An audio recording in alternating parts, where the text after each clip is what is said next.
there's too much talk about us and them. 100%. There is only us. Yep. Some of us believe we should get vaccinated. I am a strong advocate for vaccination. Yep. I've had my 2 vaccinations. My children have been vaccinated, and after we do this, my wife and I are going up to get a booster. And I've done that. That's a romantic little afternoon for you. Yeah. I said, sweetheart, if we're going to get the booster and turn into zombies, I want to do it together. Let's hold hands as it takes force. Yeah. So I'm a strong advocate for vaccination. But that's us. But the other us, you, for example, may not, and I don't know your view on vaccination other than I guess your view on mandatory vaccination. Mandatory is where I'm at, And so from my perspective, I love it. I trust when the Chief Medical Officer of Queensland says that based on the information that they've looked at, the best thing you can do is to get vaccinated. I'll roll with you on that, Stu. And I know where you're coming from, and that's great. My issue, and you take issue with the same thing, is forcing people to do this. And also, people go, well, you're not forced to do it. Well, if you want a job, you're probably going to need it. If you want to go to venues, if you want to see, your kids play in certain places, like I know a guy whose daughter is in dance. Now, he can't go to dance to see her unless he has his vaccination. So that's really hard on a family. And you're getting all these fights within families and friends and groups like that. And that is to do with the mandatory position that they've taken. Now, we all know that either way, you can give it to people, whether you're vaccinated or not. You can transmit it. We do know the idea behind it was to slow down the hospital system. Understood. Right? All these things are understood. But New South Wales has decided to stop the mandatory thing. Queensland have gone, nah, we've still got it. This is what's going on. And the laws are still enacted until April, aren't they? Yeah, well, they will be extended. The COVID emergency, COVID 2019 Emergency Response Act, or similar title, it's something like that. That goes to April 2022, but it'll be an act of government that will actually extend it beyond there, because this is not going to be resolved in April 2022. But that's because they're such what you'd class as excessive powers. They're beyond the normal. They have a use by date. So the response to it has a use by date, I think, in March, and the Act has a use by date, or it has to be reviewed or renewed in April 2022. So what do you see with these people that have lost their jobs, that aren't able to go to venues? What do you think will happen there? Look, it is a hard thing to talk about, because one thing we do know is that regardless of how government responded, people would have this COVID disease is going to create a situation where people will lose their lives, people will lose their health for a period of time, people will lose some of their freedoms to help restrict the I guess the run of the infection and the disease, I should say, and people will lose their jobs, because that is what happens when you have a pandemic of this global nature. In the same way that a fire, even though you don't want it to, will take houses and lives. Okay. I guess my question's a bit more basic than that. Like, when do you reckon they'll cut it? And look, I can't answer that because I'm not in government. So you wouldn't have an idea at all? No, but what, and I don't know if it's really for me to talk about that. Okay. But what I would talk about is when you look at the act of Parliament that has been, I guess, brought in. The Emergency Act, yeah. Which has been brought in quickly. Yeah. And it hasn't had the same rigour as most acts that get, a number of readings and they get sent out to public consultation and they go through a lengthy process. This, by its nature, had to be enacted very quickly. Yep. And that's why it, again, has an expiry date. But I guess when you look at the purpose of the Act, is to save lives, is to ensure that our economy is stabilised. So there's a number of factors. Yep. But the overarching, I guess, principle is that while this act supersedes many other acts, Yes. it doesn't supersede or have authority over the Human Rights Act. And if you were to look at the Human Rights Act, and I think I've got a little, I took a photo of it because this interests me, and I guess it's your point and it's my point as well.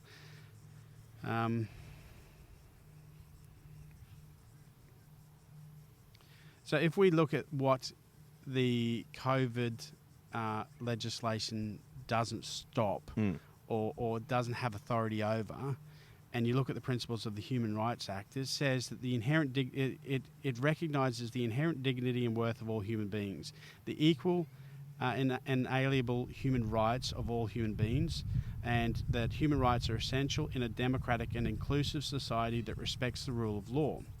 So when I read that, and human rights must be exercised in a way that respects the human rights and dignity of others. And then, when I read that, it is at odds with mandatory vaccination. Yes. And again, I'm a strong advocate for vaccination. Absolutely. And I don't actually understand how people could form a view that it's not good for them and it's not good for the community. But I know people that I respect immensely that have a different view to me. Yep. And what I would hope is, if we're talking about us rather than us and them, that if there was a time where I had a principal objection to something that only affected me in respect of my in relation to my healthcare plan, to my own health, and if I had a principled objection, that you, even if you disagreed with me, would respect my right to have that view. And I guess that, to me, is the essential key ingredient. We can talk about the I guess the Australian Constitution and sections 50, 50A, and all the other pieces of nuanced legislation. You can point to that and say, a government can't force vaccinate, and all that. Or you could just go back to the principles of our Constitution, where colonies joined together to govern under one constitution, under one law, under one land, which was Australia. Yep. And the principle of that is to govern responsibly. And when I think about that, when I think about my human rights, when I think about fairness and equality for all people, that in this society, and I'll give you an example. And this is where the rubber hits the road. I was speaking to someone. I'm not going to give you their name or how I know them. She works in health, and she does not agree, she is so fearful of the vaccination. In her mind, it's untested. There's some significant issues, and I'm not going to go into the reasons why she formed that view. But she's a wise person. She has strong values. She respects the rule of law. She loves living in Australia. She loves being an Australian. But she does not believe, or has not been convinced by our government, that vaccination is good for her. Sure. Now, she went because she had to. She went to get vaccinated. And as she's there, and the nurse is about to vaccinate her, she starts crying, bursts into tears. And the nurse said, "Do you not want to do this?" She said, "No, I don't want to do this. But if I don't do this, I lose my job. And if I lose my job, I lose my house. I have a daughter. I have a husband. I need this vaccination, but I'm scared." Now, the nurse said, "You don't have to do this." And she said, "No, I have to." And so then the nurse said, "Well, okay, I'll vaccinate you." Now, if you look at how we have tried to shape our healthcare system, the one thing about people's health is that they have to have consent. And when we talk about consent from a legal perspective, you have to be satisfied that consent, that they weren't threatened, received an inducement, so it's a threat, a threat or inducement to do something. That's what consent is. You're doing it based on your own values and beliefs. And our nurses and our doctors, under their system of caring for our population, do everything under consent. And right then, how do you think that nurse felt, where she had to compromise what she thought was her principles and give someone a vaccination that they didn't want to give? And in any other time, she would have said, no, we need to stop this. You don't need to get vaccinated, and you're not going to be discriminated against. You're not going to be punished. You're going to be treated like everyone else. And how do you think that person felt going into that, going in to get her vaccination, being forced, not being taken on a journey, not being in a situation where the government goes, okay, you've got these group of people that don't agree or aren't comfortable with vaccination.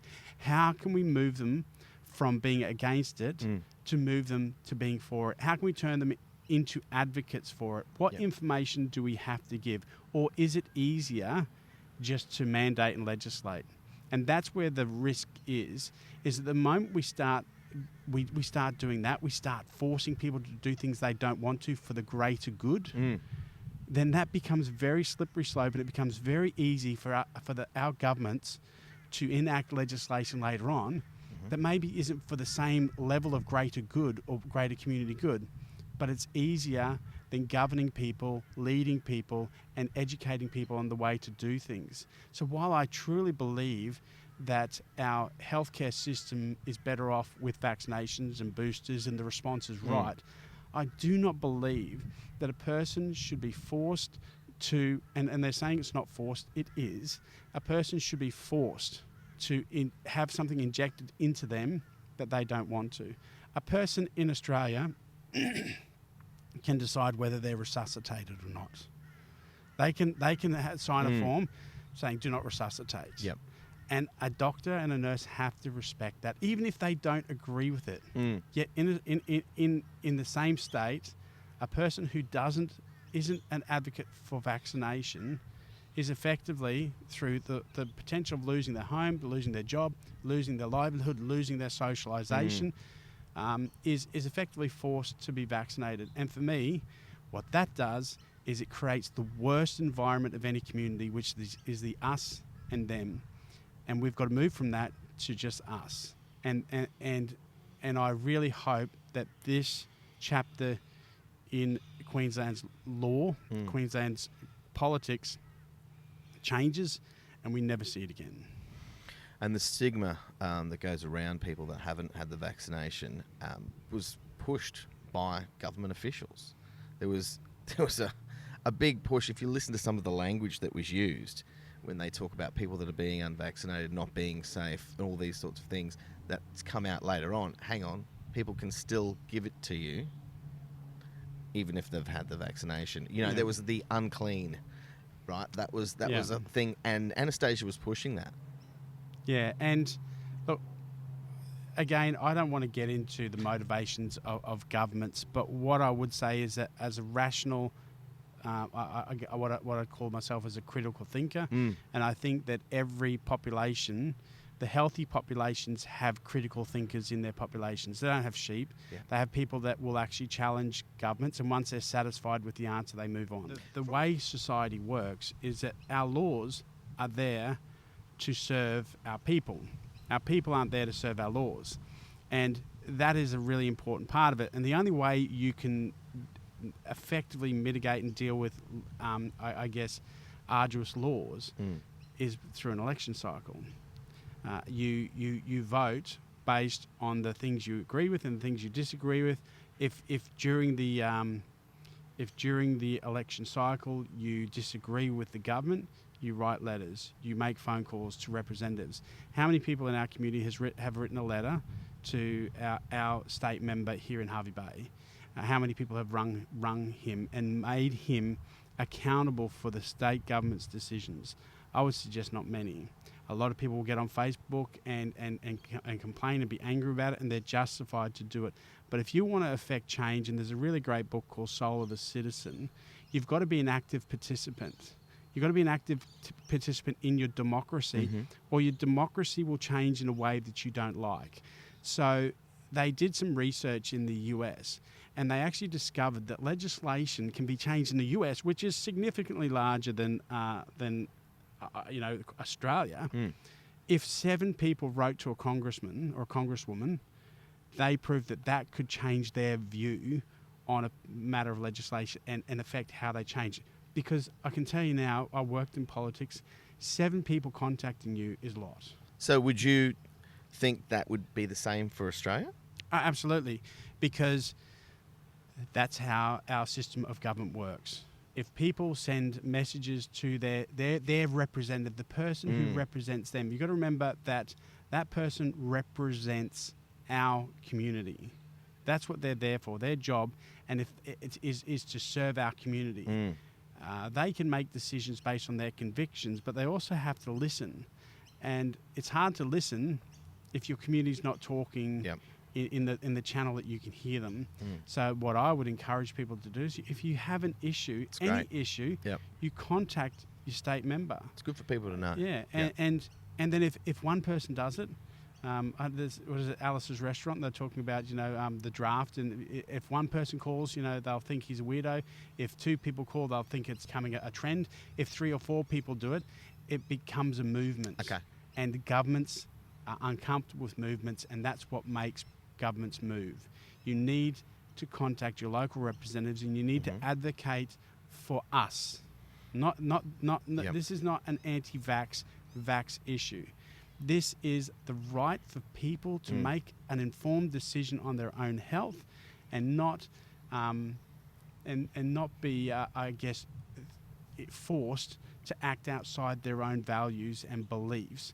We see it throughout our entire our entire community, where people are free to make their own decisions on things. Now, I could understand such a aggressive piece of legislation coming in if they could prove that the vaccination would stop the spread of the virus. But the truth is that if you're unvaccinated and I'm vaccinated, and there's a person over here who's vaccinated and a person over here who's unvaccinated, you and I could give both of them, and they could give it to us, the COVID. So it's whether you're vaccinated or not doesn't change your ability to spread the disease. That's right. Whether you're vaccinated or not doesn't stop your risk of being of contracting the disease. That's it. The only difference is that, and this is where I believe, if you're not vaccinated and I am vaccinated, then my risk is lower than yours in relation to dying. Okay. Now, if you disagree with that, then you have a right to refuse treatment. If you look at the trends, for COVID, like we talked about, it's the 38th highest killer of 2020. Anxiety, suicide, and depression's much higher.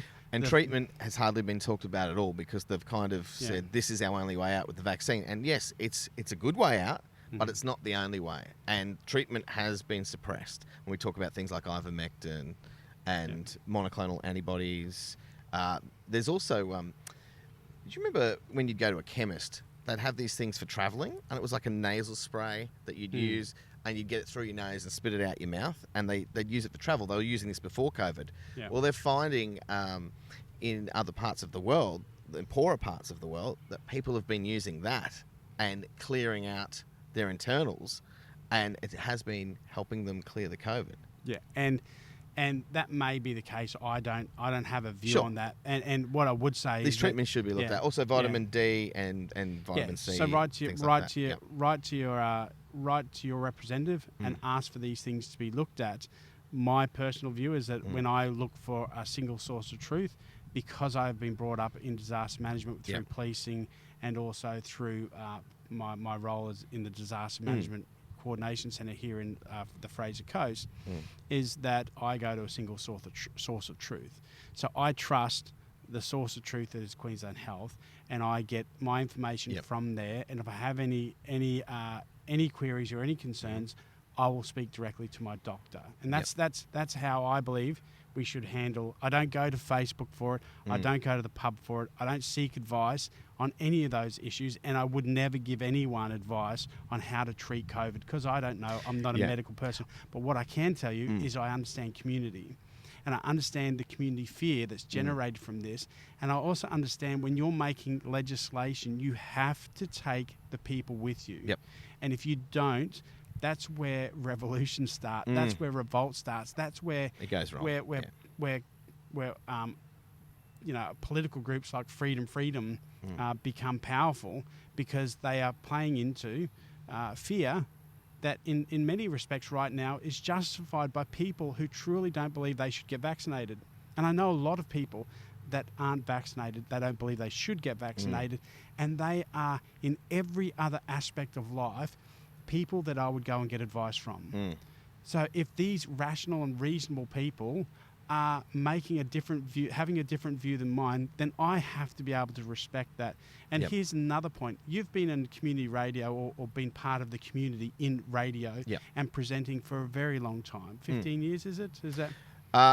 Near 14 by the end of it, but I was broadcasting for a long time before that. But here so on the 1.5 Fraser Coast. decades. Yeah. Now, you've interviewed me as a politician. You've spoken to me in other areas. As a human as well. Yes. Normally, I like to talk to you as a human. And that's my point. Is that every single time that I've spoken to you, there's been an issue. You always give the benefit of the doubt. You're always willing to listen. You always understand. You are a very rational human. If this response has brought you to question the response to such a degree, if you are concerned, if you are talking about these issues as if it's the most significant problem for our community, and you are raising red flags, then that says something to me that rational, reasonable Queenslanders are having concerns about the government's response, and they need to listen, because if they don't, come 2024, reasonable people like you will go, you know what? That was heavy-handed. That was nasty. That was mean. There are people now who are suffering from psychological issues because they don't feel part of our community anymore, because the essential principle of leading your community is to lead everyone, to understand where people hurt, where people are fearful, and respond to that. And I don't think a mandatory vaccination works. Now, if you talk about masks, I hate wearing masks. Oh, glasses, it really does suck, it does. right? I like literally when you go into Coles or Woolworths or IGA or Sport First or any other place, and you're trying to look. Good name drops there. Yeah, well, Hey Dale. Hey Dale, how you going? I thought I'd better mention at least one local. When I go into those places and I'm trying to read things, I can't read them because my glasses fog up. But big bloody deal. So what? Like that. This is a mask. And they tell me that will stop the spread of COVID, and I go, okay. Now, I hate wearing this. If this was 1942 or 1930s, when people trusted their governments a bit more, and old Bill was sitting at the dinner table, and Marge walked in and says, "Hey, Bill, we've got to start wearing masks so we don't catch the Spanish flu." He'd go, "Yeah, dear, no worries," and they would move on. We shouldn't get tied up and make this an issue, because this is just a mask that we need to wear for a period of time. It sucks. Everyone agrees with it. And sometimes, like, I'm not a conscientious objector, but far out I'm absent-minded, and I walk into places all the time forgetting it. I want to get a shirt that says, "I don't object to masks. I'm just absent-minded." So this response is not over the top. It's not overzealous. It's a reasoned and well thought of response in relation to the medical advice they trust. But legislating mandatory vaccination for something that that doesn't stop the spread of the virus, to me, is unfair to people that really have anxiety about it. Okay, so Stu, I want to talk about laws and the Queensland government passing laws. I don't know if everybody understands kind of what's been going on, but it's only the Labor Party that have been voting on laws, right? Well, it was, and it is, and it isn't. Right.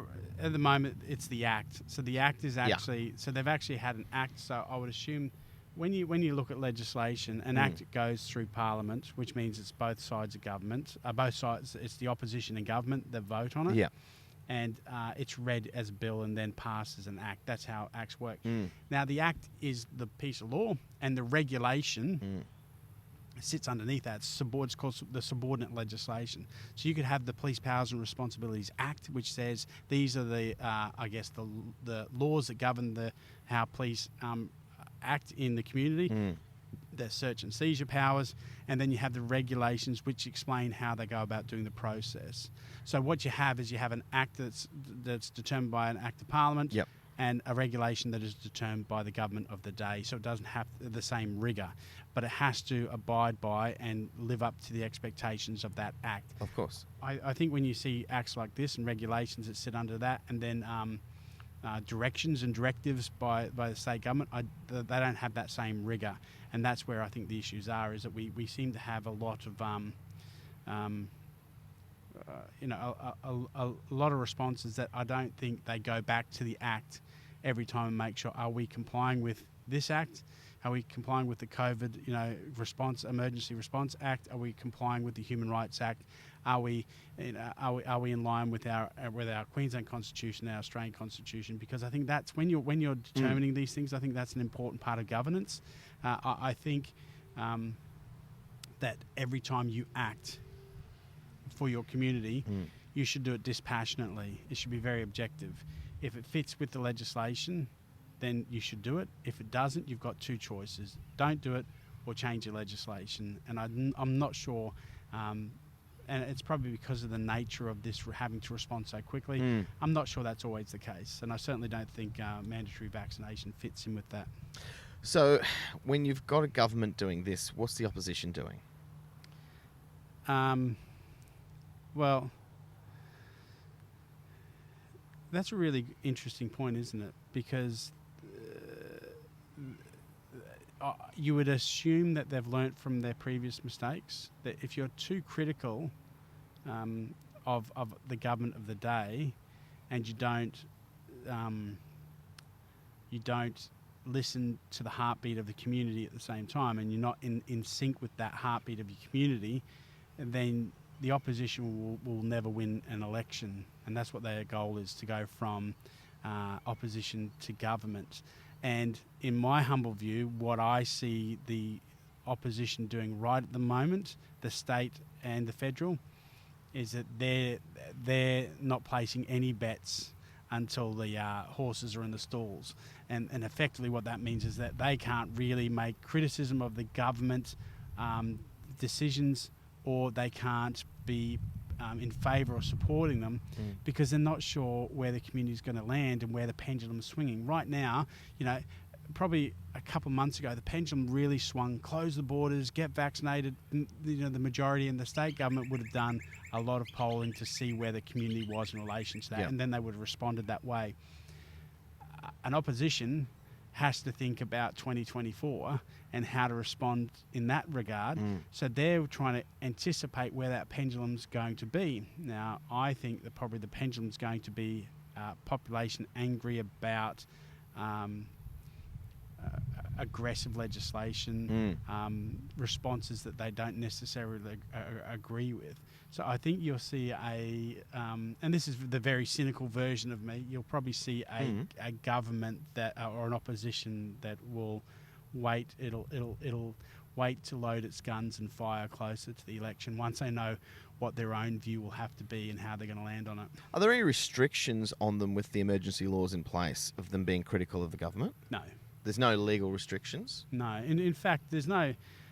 it's very hard. In the system of government, you can't be done for defamation or a range of things that you could normally be done in a public sphere in Parliament.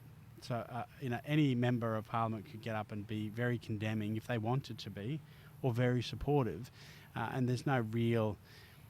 It's the system of government is designed to foster and encourage that. We do have an adversarial government style, and I like that. I think that should be encouraged. But right now, I don't know, and it could be even more altruistic than that. The leader of the opposition could be saying, well, we can't really be critical of the response because it could unsettle community sentiment and also unsettle the perception of safety in our community, and we don't want to be reckless at the moment. So they could have that view. The cynical side would say, let's just wait till the election to see which side we should stand on. I would like to think that this will pass, that this will be over and we will return to some sense of normal. What we don't want to do is sacrifice our democracy now, and then when the pandemic is over, and I believe it has to end, it's got to end, all pandemics have, that we don't sacrifice our democracy to the point where it's completely broken, because that would be the greatest tragedy that came out of this pandemic. Of course. Democracy is vital in the type of society we want to live in, and it sounds really nuanced and a bit airy-fairy, but it's not. No. You know, people fought and died for our democracy, that people could have a choice, and we can't. While sometimes we have to release our freedoms for the greater good of our community, we should never surrender it easily. 100%, Stu. I think that's a great place to leave it. Yep. Stu, thanks very much for joining us. You and your wife have got a vax date to go on, so Yes. I better let you get to it. Yes, I'm going to have a booster with my wife. Yeah. Maybe a Boost juice and a booster. Oh, well, I don't want to promote another product, but what's it like? Yeah, I do like a Boost juice. Thanks, mate, for an honest and open conversation. This is what everybody should be having, not these fights that we see online. Conversations like this, doesn't matter where you come from, what side you're on. Yeah. We all have so much in common, way more in common than we don't. Well, it's interesting, isn't it? We came and we were going to meet up at the Discovery Sphere this morning, and then you decided for some reason that you wanted to come down towards the neighbourhood centre because it looked more picturesque, and it absolutely And the shade. does. And I thought you were taking the piss, to be fair, when I came up and I saw a little book. This is true. The Little Book literally of Wisdom, His Holiness the Dalai Lama. And you can, as we're here, you did not put this book in. I didn't, swear. So it's just sitting there. And in the front, there's a message that someone wrote. Can I read it? Yeah, go for it. It says, to someone very special, with lots of love, from God, giver of delight. The Little Book of Wisdom, one source, many channels. Giving cultivates happiness. Now we sat down and you said, what's your day of birth? And I said it's the 27th of October. You said, we'll go to page 27. So I went to page 27. This is without me knowing any of this stuff. I just thought, well, what's a significant date? Yeah. So if you think the universe speaks to you, if you believe in a God or you believe in that something else is driving us, then you would have to believe that this has meaning. If not, it's just a remarkable coincidence and it's still worth enjoying. Either way, whatever your view is, and the title is Respect for Others, Words of the Dalai Lama. By developing a sense of respect for others and a concern for their welfare, we reduce our own selfishness, which is the source of all problems, and enhance our sense of kindness, which is a natural source of goodness.